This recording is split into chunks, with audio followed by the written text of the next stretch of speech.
Hello, hello, hello, and welcome to 52 Weeks of Flow, the podcast that delves into the depth of human potential and the transformative power of flow. My name is Bea-Marie Aning, your guide on this transformative journey. And if you're watching us here on YouTube right now, then you could already see my amazing guest right there.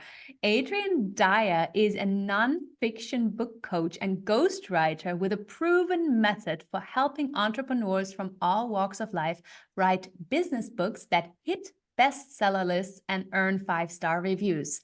After almost 2 decades writing for magazines and a decade as a content strategist, she turned to nonfiction, pouring everything she knows into her long-standing mission to lift women entrepreneurs into the limelight using the power of story. And I'm really excited to talk to her about all the things about storytelling and what comes with it. So welcome, Adrienne. Thank you so much, Bea-Marie. I'm really excited to be here today and talking about things related to flow and writing and how to blend those two together. Yes, yes, yes. So let's dive right into the meat here.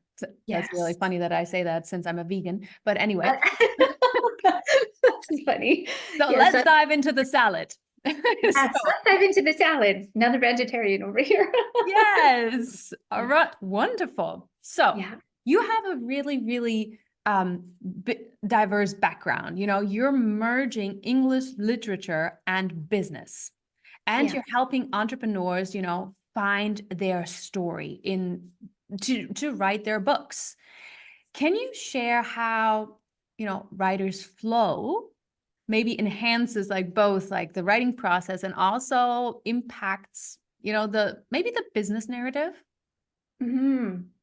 That is such an interesting question because I started off, just being a kid who loved stories, and I was always the one kind of eavesdropping and wanting to know the backstory behind everything and what makes people tick. And I wanted to know where they come from and how did they get here, and I wanted to hear, those personal journeys and things like that, just from a really tiny age. And so I think, I grew up thinking I'm going to be a novelist, and I just want to be a writer and publish creative books, creative fiction. And then when I graduated university, I had a very boring government job. And so it was all business writing and finance stuff. And, I've always been interested in science too. So I kind of have, all those interests in those, I guess, fact-based things. But then I'm always just so focused on my heart and my soul and leading in that way. And when I had my first daughter, that's when I thought, you know what, this is my time. Because in Canada, we have year-long maternity leave. So, and it's paid, about 60% of your salary gets paid, and you get to stay home for the first 12 months with your baby. So I thought, this is the time I'm going to try to launch my writing career. And I was about 30 at the time. So um, I started freelancing for magazines, and right off the bat, I started getting assignments that were actually paid advertorials. And so I had to write articles for local businesses that were paid content. So they were like an ad essentially, but it needed to read like a interesting magazine article. And so I kind of found I just had a natural knack for that because I was so interested in the stories, and I just wanted to tell everybody, when I find somebody doing something interesting, I just want everyone to know what all those cool things are that they're doing. And so people would say, when Adrienne writes a story about me, my sales go up. And I thought, this is really cool because I can actually help a business grow with my words. And they love doing that anyway. And the creative side of things, I think, was, at the time I was writing romance novels. I didn't publish any of them just for fun. And I was really interested still in being a novelist. But then I kind of had to make a living. So the novel writing took a back seat, and the business writing took over. But I think that creativity was always there because I was telling people stories. So whether I was writing a novel where I was making the story up, or telling a real life story, to me, that creative aspect of it and that beautiful, the storytelling piece was always where I was most passionate. And so I think there was kind of like that natural blend. And today, ghostwriting books for people and being a book coach, it's all about, being able to tell that story in much more in depth. The book is so much longer, of course, than an article for a magazine. So for me, it's like the culmination of all the marketing stuff that I've learned. And that love of storytelling, it's just really blended, and I get to go deep with each author and really just get to the heart of what makes them tick and what their passions are. And then we can capture all of that in a book. So yeah, to me, that's kind of how I blend that creative drive that I have for making up stories and writing in that way, and then telling stories in a nonfiction format with that specific purpose then of helping, increase visibility for authors and help them grow their businesses and do whatever it is that the goals that they have for telling their stories. So yeah, and in a nutshell, I'm just a storyteller. Yes, and you already touched upon this a little bit. When somebody comes to you and says, Adrienne, I want to write a book, what does that process then look like? Oh yeah, it's really fun. We spend kind of the first month together really getting to the heart of, who are you? What is the book purpose? What's the purpose for your reader? What is your life's purpose, and how are we going to express that in the book, your mission, everything that drives you?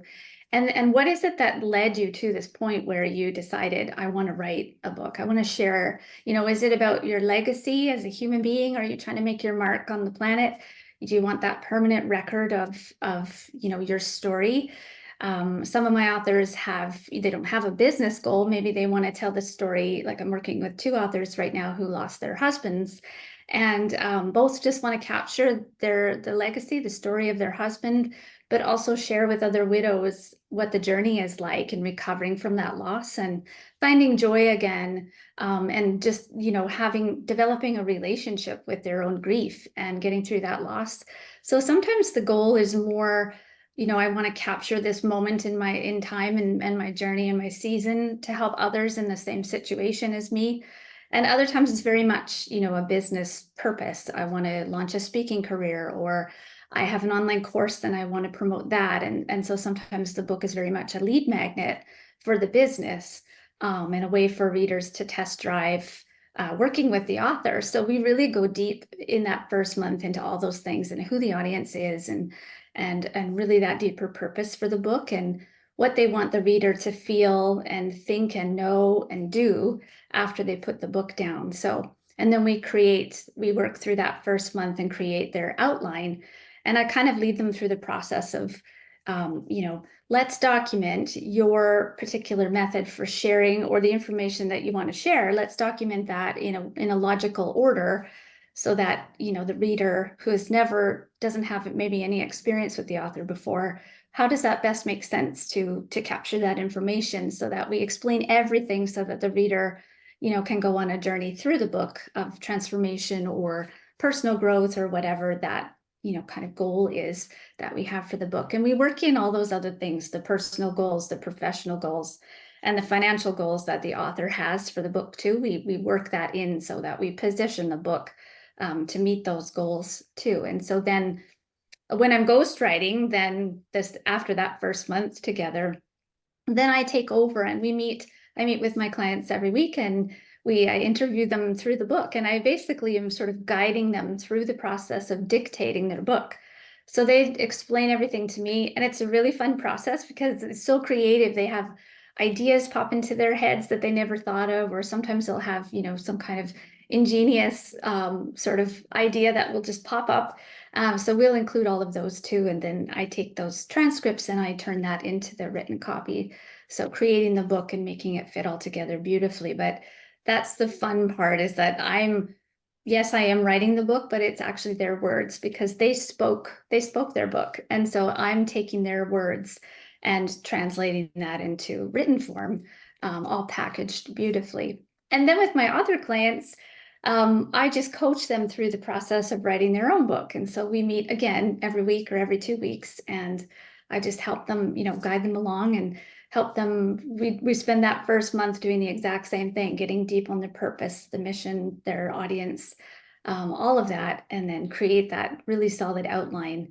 Then they go to town writing their book, and I'm there to help guide them and pick them up when they falter and help them through the self-editing process, and then give them all the next steps once they have their polished manuscript for publication. So it's really an amazing process. And it's kind of the same process, ghostwriting and coaching.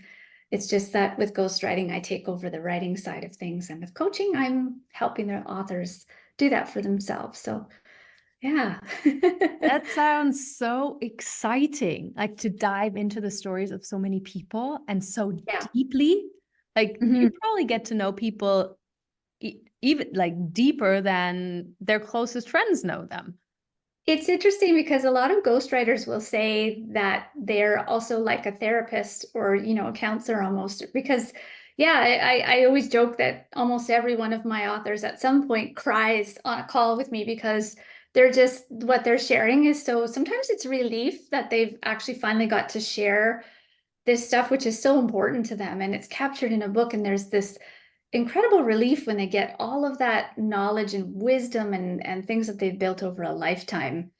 They've actually been able to capture that in written form for all time. And there is a huge relief that comes with that. And just that sense of, I was here, I made my mark on the world, and I documented it. And now others can use that for the good, to help themselves. And then other times it's just, authors will, like you said, they're sharing deeply personal things. And I was just working with an author a coaching client who is recovering from spousal abuse. And her book is for others like her who are recovering from that too. And she cried a few times. And when she finished her book, she actually wrote her book in 1 month, which was incredible. So 2 months, first month we planned the book, second month she wrote it. Um, and she was just elated by the end of it. She was really worried going in because she was going to have to revisit difficult things. And then when she came out the other side, she said, writing this book, and she almost quit a few different times. But writing the book she said, was a major part of her personal transformation and growth and healing. And she hadn't expected that. So she cried because she was just so overwhelmed by the healing that she had gone through in the process of documenting her story.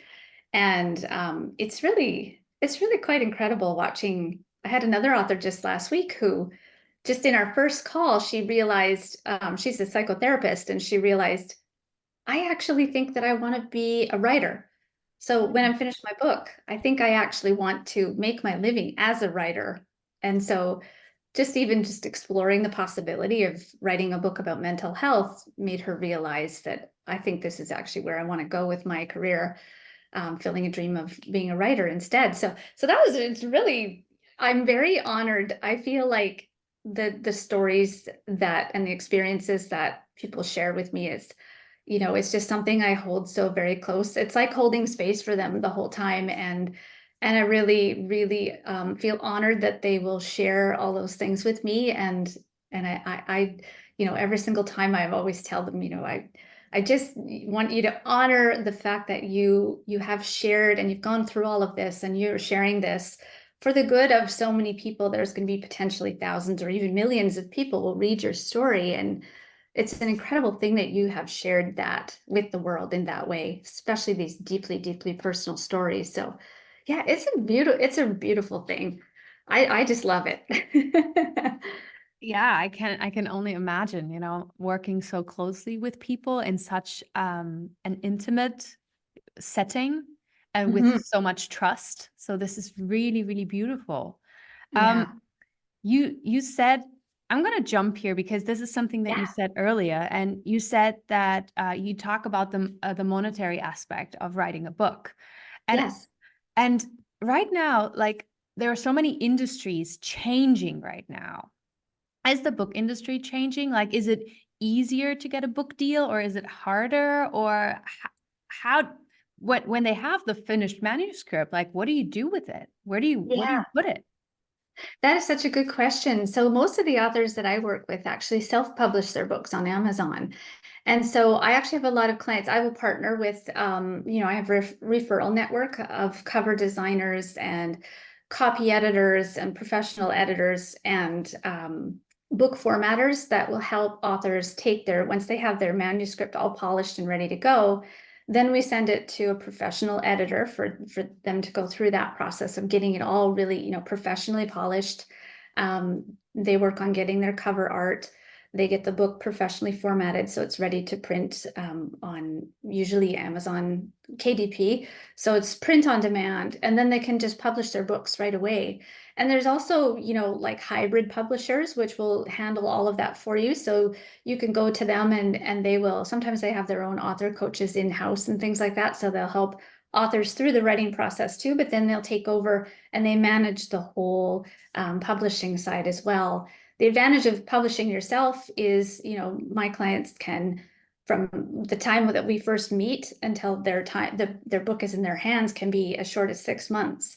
But when you go with the traditionally published route, it usually takes at least 2 years, I think, is considered quick for traditional publishers. And so, if you're trying to write a short, punchy book for the purpose of growing your business, self-publishing on Amazon is great because, you don't have to, it's quick. It doesn't cost a lot. You might be investing in someone like me to help you with the coaching, or even ghostwriting. You have to hire someone to create a great book cover for you and those things too. But then, you get to decide when to press go on the publication button. And then your book is available worldwide 24/7 on Amazon. And you don't have to order copies of your book and have them sitting in your garage, because sometimes publishers will, you have to order a specific number of copies of books and sell them yourself and things like that. But when you self-publish on Amazon, the book is printed when it is sold. So it's really, really efficient that way too. And you don't, as the author, you don't have to manage the shipping or any of that. So it's really as simple as uploading like a PDF document online and having that book available on Amazon anytime for somebody to buy. The traditional publishing route still works for some people. Sometimes that is just the way that they want to go. But like you said, it's difficult to get a book deal. And usually you would do a proposal. I'm actually doing a workshop right now with an author who teaches authors how to do book proposals for traditional publishers, because that's the route that she chooses. And many authors like to just have that experience, but it isn't necessary at all anymore. We don't need traditional publishers to be able to write and publish books and grow our businesses that way. So yeah. So for me, mostly working with self-publishing. Beautiful. That sounds Yeah. really empowering, because I Yeah. remember when I think I was 12 or 13, and I thought, I'm going to write a book. I'm going to write a book. And then I was like, okay, but where do I send it? What do I do with it? And it was like, Yeah. yeah, I actually wrote to a big, what is it called? The publisher. And I said, Yeah. hey, what do I need to do if I want to write a book? And they were like, well, you have to write blah, blah, blah. You have to do this and this, and you have to do this and this. And if you don't, have a, if you're not publicly known, then it's hardly unlikely that we will publish Yeah. your book, unless it's really, really good. And when Yeah. you're at like 12, 13, and you're just crafting your dreams and thinking about what am I going to do? Yeah. It's like, okay, I'm probably not going to do that. Yeah, I know it's really tricky, and often publishers require you to have an agent before they'll even look at your manuscript. And so that's a whole nother process that you have to go through, finding an agent. And so you can, you hear about authors who've been rejected.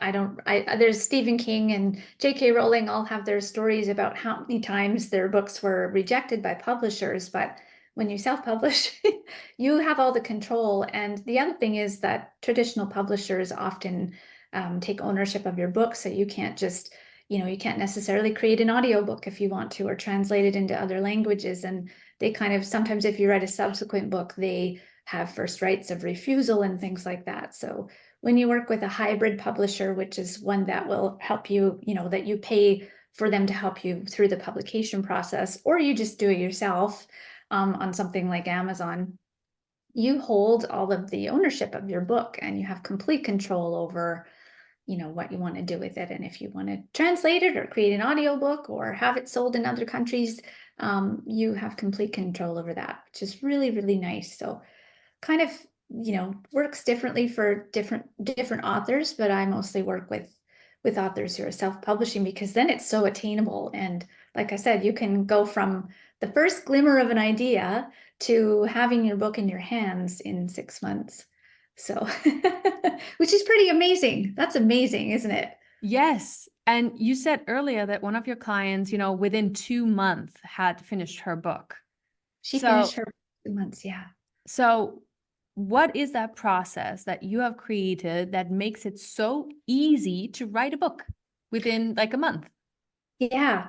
I think it works for some authors that can write it that quickly and some can't, but I think like my method that I've developed, I call it plan well, write fast. And the emphasis is on the planning, because when you plan it really well, when you go through the proper steps to really create and craft and hone that idea and pick the right book for that author at that time. And so really going deep on what their goals are. I always get them to journal after our first meeting together. In 5 years, what does your life look like personally, professionally, and financially because you wrote this book? And so that gets them to really, and then we position the book to get them there. So the book is very much designed to fill those goals. And that means shifting sometimes the content that goes in there, because we're really trying to speak to the audience that needs that book and, drive. Like, for instance, if you wanted to launch a speaking career, books that work really well for speakers are ones that follow like a specific set of steps or a framework, because people who hire speakers really like you to have a format like that. Like, I've got a 10-step process to whatever it is that you do. So those, we think about that when we're writing the book. If you want to launch a speaking career, let's write the book in such a way that you basically have a framework for keynote speeches that you would give and things like that, where you could sell your book at the event and things like that. So we really carefully craft that. And then just having that carefully crafted outline so they know exactly, it's like, okay, I've got a roadmap. I've got it all here. It's very detailed. I know, when you set up the book document, which I do for them, I set the book document all up with the chapters, the chapter headings and everything all ready to go, so that their manuscript is just sitting there. And sometimes I'll tell them, take the outline bullet point notes and you can copy and paste straight into that chapter so that it gets you started, so you're not staring at a blank page. And then we use all kinds of things like dictation works really well, because I can speak about 10,000 words in an hour.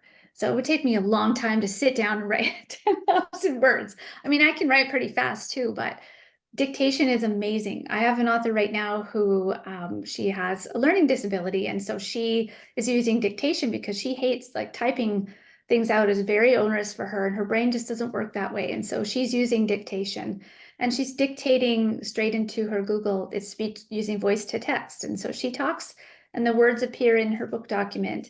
And now you have an editing project on your hands instead of a writing project. So she goes back and works through that. We kind of call that the rough draft. When she speaks into her book, there's your rough draft, and now you just need to polish it up.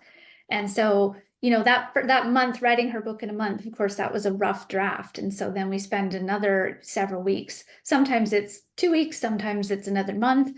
Sometimes authors even take a little bit longer than that to really hone it and tweak it and polish it and refine it. But that first draft, yeah, you can write very quickly when you use something like dictation, or when you just have that very careful writing plan. And then, of course, there's all the things that if they run into roadblocks, then I'm there to help them sort of unblock. And I think this is kind of where your topic of flow really comes into play, because I love how you talk about, a lot of people think that in order to really get into a state of flow, we need to use our whole brain or more of our brain, but actually it's the opposite is true. We need to close. And that's kind of what I coach authors on, is closing down things like their internal editor, because the internal editor gets to have her chance later. She's like a separate person in this whole thing. When we're in creative mode, this is a time for shutting the editor down and getting rid of distractions and letting it just allowing it to be messy, and allowing people to just kind of brain dump everything and download what's in their brain onto the page. And so that has a big thing to do with it, is being able to write that first draft quickly. A lot of that is actually just, you know, consciously turning off all the other things and getting rid of all those distractions so that your words can just flow out of your mind and onto the page, and using all the tips and tricks like dictation and things like that to make it happen quickly. But yeah, and it's amazing to see, because, I've been writing for 18 years professionally, and to see somebody who's never written a book before write their first draft, 35,000 words in a month. These are usually shorter books, but that is an incredible feat. So I'm always just blown away by how fast people are able to do that. But yeah, does that answer your question? I think there's, it. Yes, it does. And I love your passion. I love your passion when you talk about it. I love listening to you. And you said two little things that I Yeah, want to pick up, because once you said, I'm here when something blocks you. yeah, And you talked about my favorite topic, flow. So yeah, are there certain techniques or certain things that one can do if we are experienced writer's block? yeah, Because I think everybody has experienced or heard of the word writer's block before, but yeah. how do we overcome writer's block to get into writer's flow again? Yeah. My favorite, people probably get tired of hearing me talk about dictation, but the thing is, we've all heard about writer's block, and most of us have experienced it. But there's no such thing as talker's block, right? Have you ever heard anybody say, I have speaker's block?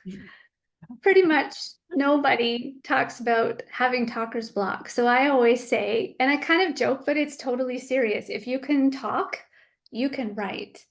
And the types of books that I'm helping authors with are very conversational, and we want them to be written in their voice, and we want it to sound like them, so that when somebody picks up their book, they can tell that they wrote this, and it's congruent with the way that they show up on their social media, and the way, if I met you in real life, your book would sound the same as talking to you in person. And so that's why I love talking through books so much. And actually, when I'm coaching with clients, we record all of the calls. And so, even those first, especially those first calls when we're planning their outline, they're explaining all these concepts to me, and they're going deep into it, and they're pulling everything that's coming from their subconscious mind. And so they are in that flow, they get in that flow state verbally when they're talking about their book. And so we record the calls, and then I actually have them transcribe them, because boom, now you just spoke your way through half of the chapters in your book while we were planning it. So we use that too, because that is, and when we talk through things, we can access those deeper or subconscious and things like that. Because when we're typing on a keyboard, that internal editor kicks in, and we cannot edit and compose at the same time. So that's why I love talking. So whenever someone's blocked, that's the first place I tell them, is to start talking about your book. Even if you don't dictate your whole book, just start talking about it. Even if it's just to yourself or on your walk or whatever, talk through your book, pull up your outline and just start explaining it, to, pretend there's somebody there. I had one couple that they have a podcast together, and they were writing a book about business, running family businesses. And they ran into this problem. Oh, my internal editor, and it's just shutting me down. And so I said, just pretend, just bring your husband in and sit down and talk through like you're having a podcast episode. And that's what they did. They tried it. It worked, because they knew how to get into the flow of their ideas, and the ideas would just release and unlock. So I think that is really important. And also, it's just something that you have to consciously keep. When the editor comes in, you have to say, nope, nope, you're going to get your turn. This is just my time. And really allowing the words to be messy. They can sound awful. The writing can be bad. Like, allow yourself to have bad writing, and just keep going, because it's something the brain needs to learn how to do. You have to, you don't just sit down and it comes naturally and you just go straight into the flow state. It takes time, and sometimes it'll take me a while, like I will sit down and I'm just feeling a little tired or whatever. It takes so much energy actually to submerge, I would say. It's almost like I don't know if you've experienced this before, but I know, when I'm working on books and things for people, I have to get into this deep brain state. And it takes time and energy to access that. Once I'm in there, the river just carries you, right? You've Yes. experienced this before. But Yes. there is that incredible expenditure of energy to get into that state sometimes. And when you come out of it too, it can be like, whoa, 3 hours just went by and I didn't even notice. But then afterwards, you sort of poof. So I think part of that is just allowing yourself to take that time. You're not going to just sit down and go into flow. Sometimes it takes me an hour. Sometimes it takes me all day. Sometimes it's boom, I'm straight into it. But you just keep writing anyways, training your brain that, when I sit down at the keyboard or whatever, it's okay for it to not flow. It's okay to actually write not in a state of flow, because it also takes practice. So the more you do it and the more you just keep going and letting it be a bit of a mess, the more you start to unlock that ability and get into it quicker. Yes. And when the one thing that you said, I just want to pick that up. It's okay to suck. You know, Yeah, it's it's okay. completely fine to suck sometimes. And Yeah, yes, and also getting into flow can be hard, especially when you have so much on your mind. When your mind is so distracted with, I don't know, your family, your kids, pickup yeah, times, fridge, house stuff, um, when you're a single mom or a single dad, you have work overload in your head, and then sit down, and be like ultra focused on what you're going to do. Whew. really hard. Yeah. Do you know what I really love is a couple of years ago, I picked up The Artist Way by Julia Cameron. Yeah, did I you? love that book. And so she says, for her, it's the morning pages and the artist date. And the morning pages are first thing in the morning, you write about 3 pages and she calls it like windshield wipers for the soul, and for your brain, because you get rid of all that extra stuff. You just blah, all the things, the distractions. Like you said, it's about whittling down, getting rid of the distractions, turning off your phone and things like that. But sometimes we also just need to brain dump the extra stuff that's in our head. And then it's like, okay, I captured that in my journal. I always tell people to go to your journal, go right straight back to your journal. If you're having trouble, if all else fails, journal, because then you can just and there's nothing unlocks the flow state like a journal, because there's no pressure there. You're not supposed to be brilliant there. You're just writing down your thoughts and feelings. But the idea of the morning pages is, of course, it's to do that in the morning so you get all that stuff off of your mind and down on paper. It's recorded. You're not going to forget anything. And then now you've kind of just released a bunch of those distractions. And then the artist date, the idea there is that you take yourself on an artist date once a week, and for an hour or 2 hours, and it's just supposed to be fun. It's all about play and just letting ourselves play. And when we go out, we go to an art gallery or go to a coffee shop and read a brand new magazine we picked up, or whatever it is that you decide to do on your artist date. It's just about kind of giving yourself some new experiences and other things to kind of help you feel safe in your creative space, because it's hard to get into that flow state when we don't feel safe for whatever reason. And so sometimes that feeling of safety just means I'm too critical of my writing or whatever. And so these are just tips and tricks that you can use. But I wanted to read you a quote because I was looking back in my original morning pages journal, and Julia Cameron says, morning pages are powerful. You may experience them as a river. You may also experience them as a boat. Through morning pages, you will encounter the propulsion of creative flow underlying and informing all life. That flow may feel so strong that you will need the morning pages to travel comfortably in its celerity.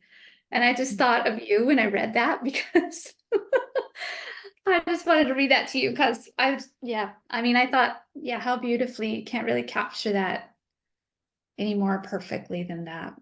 Yes, absolutely. And I think this is the perfect ending for our conversation. Like, I could talk to you forever. We I already, know, I have so many other, I know, and it's like, oh geez, how much more? Yeah, I could just talk on and on about all these different topics and tips and tricks, but yes, but there are always more episodes. You know, Yes, indeed. there are always more episodes. We are coming to an end of the first season of 52 Weeks of Flow, but there's always a second season and a third season. And there's always more room for good flow conversation. Yeah. So, Adrienne, thank you so much for coming on. If there's one more thing that you could share with our audience, what would that be? One more thing I would say is really important is to set the scene for your creativity. Make sure that you develop some rituals and habits to give your brain a signal that, okay, it's time to sit down and write. It's a cup of tea. Maybe it's a certain type of music that you play. Maybe it's, creating a cozy surrounding in your office with candles. And over time, your brain will learn these are signals that it's time to write. And that will help you get into that flow state much quicker, just because we're using the power of neurology to kind of help unlock that creative state. Yeah. Beautiful, beautiful. Thank you so much for coming here and sharing all your wisdom with us. All how you can connect with Adrienne will be in the podcast description. But please tell our audience how they can reach you. Maybe they don't have anything to write down right now. Absolutely. So if you want to get in touch with me, I'm on Instagram at Adrienne Dyer Book Coach, and I'm on LinkedIn as well. You can also download a book planner that I have, which is kind of like a 25-page condensed version of the book I'm working on about how to write a book. And you can find that at planwellwritefast.com. And yeah, just connect with me that way, because then, if you join my email community, then I will be sending you tips all of the time. And I do have a coaching program, of course, that is ongoing. I'm actually working on developing a group coaching program, and I want to make sure I do that really well. So I might be beta testing soon. So if any listeners are interested in kind of reaching out and finding more about what that might look like, then that's something that I'm working on right now. So yeah. That Oh, and I have is a website, of course. yes. And that's Dyer.com. Yeah. adriennedyer.com. Yes. Beautiful. Thank you so much. Everybody, go over to adriennedyer.com, connect to Adrienne, and get into that beta testing course of how to write a book. This is really, really cool. Thank you for this opportunity. You're so welcome. And thank you so much for having me on today. I had so much fun. Me too.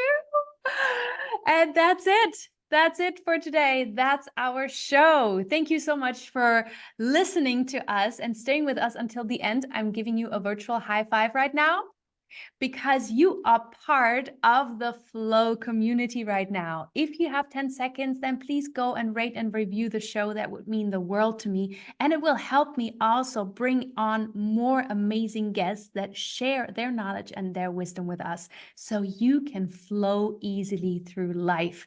If you have any questions or suggestions, please come over at www.superwoman.coach or connect with me at moving_river on Instagram. And head on over, give me those questions, give me those suggestions, and we will see how we can incorporate them. And it will also help me pick out really, really cool subjects for the next episodes. All right, everybody. Like I said before, we are moving closer to the end of season 1. If you have not yet, then jump to the beginning, where I tell you all about the flow state in a more scientific way. So, and until next week, keep shining, keep learning, keep growing, and keep flowing.